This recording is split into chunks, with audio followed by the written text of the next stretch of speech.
দর্শক, আমরা অত্যন্ত দুঃখের সঙ্গে জানাচ্ছি বিএনপি চেয়ারপারসন ও সাবেক প্রধানমন্ত্রী বেগম খালেদা জিয়া আর নেই।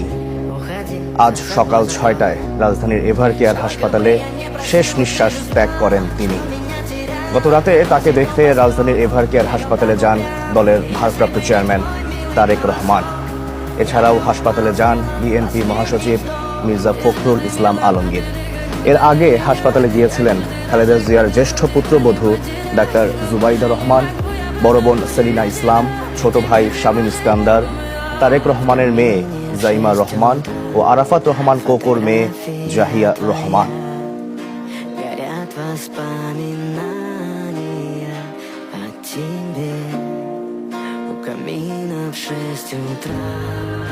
Разбитая душа, и все твои